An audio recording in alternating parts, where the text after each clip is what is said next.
है हमको बहुत जल्द। अरे बिल्कुल जाए जब पहले जान जाए तू तब हम तारा साथे कहते अरे कि कच कच मारे लुतुआ पियर फराक वाली। लेकिन देर से ही दुरुस्त अभी हट जा उनका डिस्टर्ब मत करो। इतना अच्छा माहौल बना के चल गए हैं गोलू भैया आदित्य। लेकिन जब हम लोग आए पहले आप कुछ कहिए। हेलो कॉर्ड दीजिएगा। हाँ पहले आप कुछ कहिए। बैठ जाइए भैया तबले पे। वो बैठ जाएंगे आप कुछ कहिए।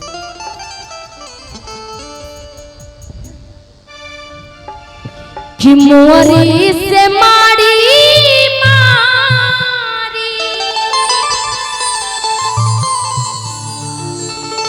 कि मुअरी से मारी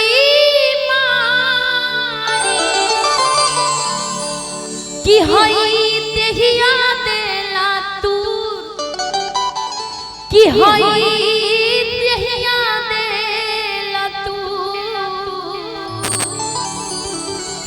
एगो सखिया कहतिया अच्छा कि ऐसे ने बलमुआ बड़े जब उनका प्यार आवेला पत्नी पे तो कैसे कहतिया कि सैया मारे तहिया मछरी खियावेला जरूर कि सैया मारे तहिया मछरी खियावेला जरूर कि मुअरी से मारी मारी ए भैया कि मुअरी से मारी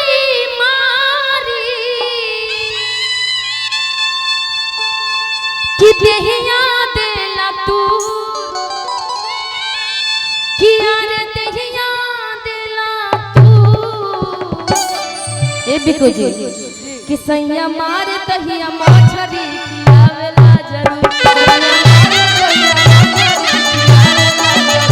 सैया मारे तहिया मछरी खियावेला जरूर।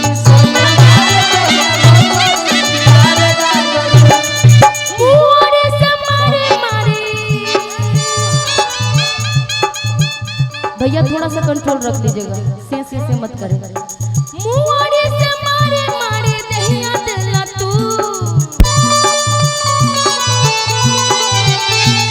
मुअरी से मारे मारे दहिया देला तू। आय हाय दहिया देला तू हां हां दहिया देला तू।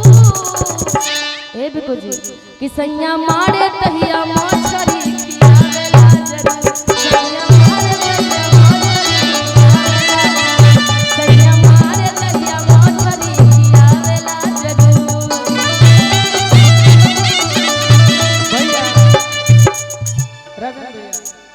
ये तो ठीक बा कि मुहनी से मारी मारी देहिया देले तूर। हाँ चलिए ई देह पर दो चार लाठी परी हो जाए तो कोई असर ना हो। बिल्कुल असर पड़ेगा। हमारे देह पर पड़ जाए तो हम नहीं जो देखने से पतला होता है ना उसमें बड़ा शक्ति होती है। गोलू भैया मेरे को गाना सुने शरीर बस ऐसे मंच पे जाने तो पहले क्यों गाना गावा।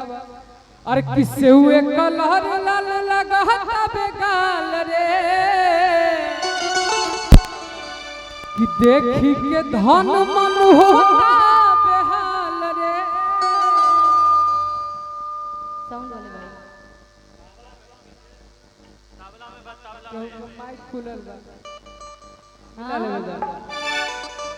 हेलो इसको उठा लीजिए थोड़ा सा। किससे हुए कलहर लाल लगाता बेगाल रे कि देखी के धन मन होता बेहाल रे। और कितना देखी सुघराई गावे दिल लोरिया